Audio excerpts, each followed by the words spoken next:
4 बड़े सितारों को निगल लिया। और जो दृश्य हमने देखा उससे तेरे दास चकित हुए और बहुत ही घबरा गए, और हमने देखते ही न्याय किया और अपनी बुद्धि से उसका ठीक अर्थ जान लिया कि यह बात उस लड़के पर भी लागू होती है जो तेरह का पुत्र उत्पन्न हुआ है। वह बढ़ेगा और बहुत गुना होगा और सामर्थी होगा। प्रभु के नाम की स्तुति हो। आप सभी को जय मसीह की। J4 जीसस चैनल में आपका स्वागत है। आइए हम अब्राहम की कहानी को सुने और सुनकर आशीष पाए। याशार की पुस्तक उसका 9 अध्याय उसका 1 से 39। और उन दिनों में अब्राम के जेठे भाई तेरह के पुत्र हारान ने स्त्री ब्याह ली। जब हारान ने उसको ब्याह लिया तब वह 39 वर्ष का था, और हारान की स्त्री गर्भवती हुई और उसके एक पुत्र उत्पन्न हुआ और उसने उसका नाम लूत रखा। और वह फिर गर्भवती हुई और उसके एक बेटी भी हुई और उसका नाम मिल्का रखा। और वह फिर गर्भवती हुई और उसके एक बेटी भी हुई और उसने उसका नाम सारा रखा। जब हारान से सारा उत्पन्न हुई तब वह 42 वर्ष का था, जो अब्राम के जीवन के 10वें वर्ष में था। और उन्हीं दिनों में अब्राम अपनी माता और धाय समेत गुफा से निकल गया, क्योंकि राजा अपनी प्रजा समेत अब्राम का हाल भूल गया था। और जब अब्राम गुफा से बाहर आया तब वह नूह और उसका पुत्र शेम के पास गया और यहोवा की शिक्षा और उसके मार्ग सीखने के लिए उनके साथ रहा। और कोई नहीं जानता था कि अब्राम कहाँ है। और अब्राम बहुत दिनों तक नूह और उसके पुत्र शेम की सेवा करता रहा। और अब्राम नूह के घर में 39 वर्ष रहा। अब्राम 3 साल की उम्र से यहोवा को जानता था और अपने मरने के दिन तक यहोवा की सी चाल चलता रहा, जिस प्रकार नूह और उसका पुत्र शेम उसको सिखाते रहे। और उन दिनों में पृथ्वी के सब मनुष्यों ने यहोवा से बड़ा बलवा किया और उससे बलवा करके पराये देवताओं की उपासना की, और यहोवा को जिसने उन्हें पृथ्वी पर बनाया था भूल गए। उस समय हर आदमी उसका भगवान, काठ और पत्थर के देवता जो न बोल सकते थे, न सुन सकते थे और न बचा सकते थे, और मनुष्य के पुत्र उनकी सेवा करने लगे और वे उनके देवता बन गए। और राजा और उसके सब कर्मचारी और तेरह और उसका सारा घराना उन लोगों में पहले थे जो काठ और पत्थर के देवताओं की उपासना करते थे। और तेरह के बड़े आकार के 12 देवता थे, जो वर्ष के 12 महीनों के अनुसार काठ और पत्थर के बने थे, और वह एक महीने में एक एक की सेवा टहल किया करता था। और तेरह प्रति माह अपने देवताओं के लिए अपना अन्न बलि और अर्घ चढ़ाया करता था। ऐसा ही तेरह सारे दिन करता रहा।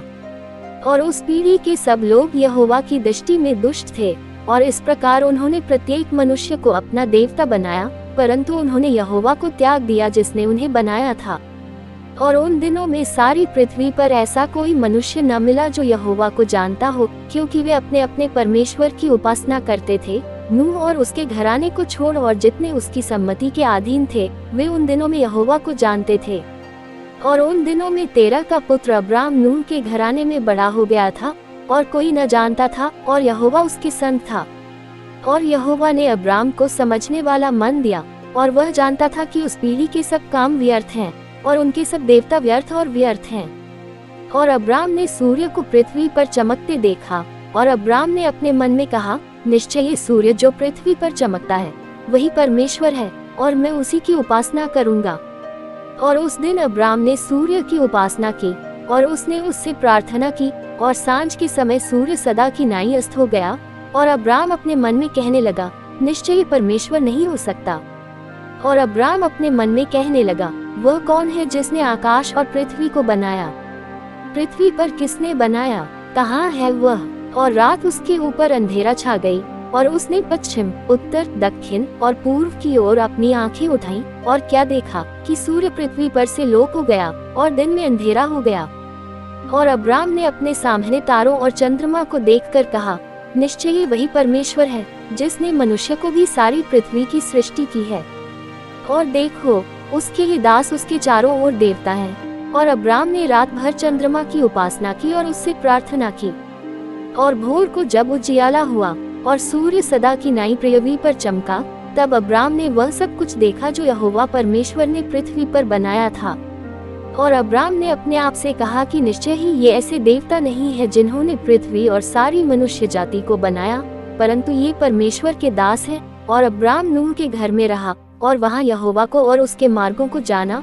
और उस पीढ़ी के सब लोग यहोवा को भूल गए और काठ और पत्थर के पराये देवताओं की उपासना करते रहे और जीवन भर उससे बलवा करते रहे।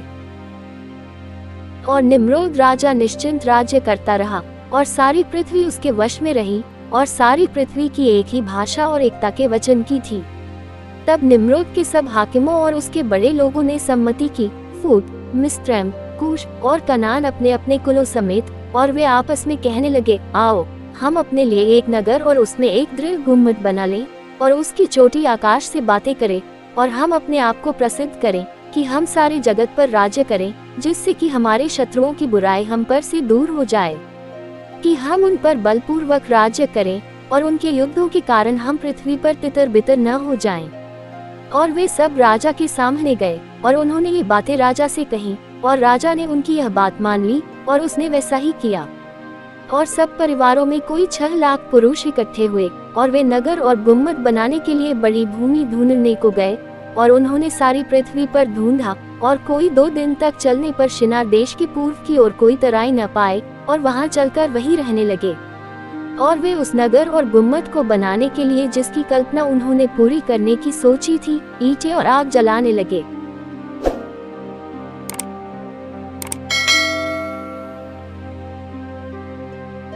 और गुम्मट का बनाना उनके लिए अपराध और पाप ठहरा और उन्होंने उसे बनाना आरंभ किया। और जब वे स्वर्ग के परमेश्वर यहोवा के विरुद्ध बना रहे थे, तब उन्होंने अपने मन में उसके विरुद्ध युद्ध करने और स्वर्ग पर चढ़ने की कल्पना की।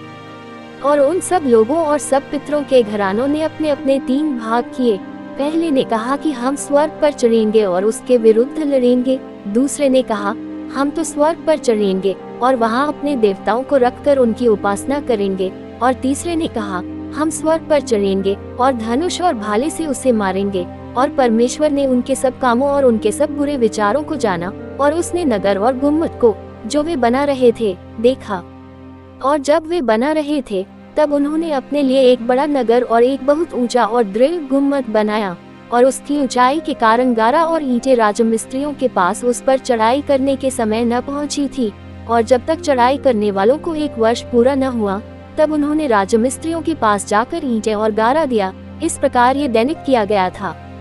और देखो, दिन भर ये चढ़ते और उतरते रहे, और यदि कोई ईंट उनके हाथ से गिरकर टूट जाए तो वे सब उस पर रोएंगे, और यदि कोई मनुष्य गिरकर मर जाए तो उनमें से कोई उसकी ओर न देखेगा। और यहोवा ने उनके मन की बात जान ली। और ऐसा हुआ कि जब वे बना रहे थे, तब उन्होंने आकाश की ओर तीर चलाए, और सब तीर उन पर लहू से भरे हुए गिरे, और उन्हें देखकर वे आपस में कहने लगे, निश्चय हमने मार डाला है वे सब जो स्वर्ग में हैं, क्योंकि यह यहोवा की ओर से उन्हें भटकाने और व्यवस्थित करने के लिए था, उन्हें जमीन के ऊपर से नष्ट करने के लिए। और उन्होंने गुम्मट और नगर को बनाया, और बहुत दिनों और वर्षों के बीतने तक वे प्रतिदिन ऐसा ही करते रहे। और परमेश्वर ने उन 70 स्वर्गदूतों से जो उसके आगे आगे खड़े रहते थे और उनसे जो उसके पास थे, कहा, आओ हम उतरकर उनकी जीभ में गड़बड़ी डालें, ऐसा न हो कि एक मनुष्य अपने पड़ोसी की बोली समझे। और उन्होंने उनसे वैसा ही किया। और उस दिन से वे अपने अपने पड़ोसी की जीभ को भूल गए, और वे एक ही भाषा बोलना न समझ सकते थे। और जब राजमिस्त्री अपने पड़ोसी के हाथ से ऐसा चूना या पत्थर ले लेता जिससे वह आज्ञा न पाता था, तो राजमिस्त्री उसे फेंककर दूसरे पर फेंक देता कि वह मर जाए। और वे इतने दिन तक ऐसा ही करते रहे, और बहुतों को इसी रीति से घात करते रहे। और यहोवा ने उन तीनों दल को जो वहां थे मार दिया, और उसने उनके कामों और उनकी युक्ति के अनुसार उनको दंड दिया। जो कहते थे कि हम स्वर्ग पर चढ़कर अपने देवताओं की उपासना करेंगे, वे वानर और हाथी के समान हो गए। और जिन्होंने कहा कि हम आकाश को तीरों से मारेंगे, उनको यहोवा ने एक मनुष्य ने उसके पड़ोसी के हाथ से मार डाला। और तीसरे दल ने कहा कि हम स्वर्ग पर चढ़कर उससे लड़ेंगे, और यहोवा ने उनको सारी पृथ्वी पर तितर बितर कर दिया है। और जो उनमें रह गए थे, जब उन्होंने उस विपत्ति को जो उन पर आने वाली थी जानकर और समझकर उस भवन को छोड़ दिया, और वे भी सारी पृथ्वी पर तितर बितर हो गए। और उन्होंने नगर और गुम्मट बनाना छोड़ दिया। इस कारण उसने उस स्थान का नाम बाबुल रखा, क्योंकि यहोवा ने वहां सारी पृथ्वी की भाषा में गड़बड़ी डाल दी है। देखो, वह शिनार देश के पूर्व की ओर था। और जो गुम्मट मनुष्य के पुत्रों ने बनाया था, पृथ्वी ने अपना मुंह खोला और उसका 1/3 भाग निगल लिया, और आग आकाश से उतरी और 1/3 को भस्म कर दिया।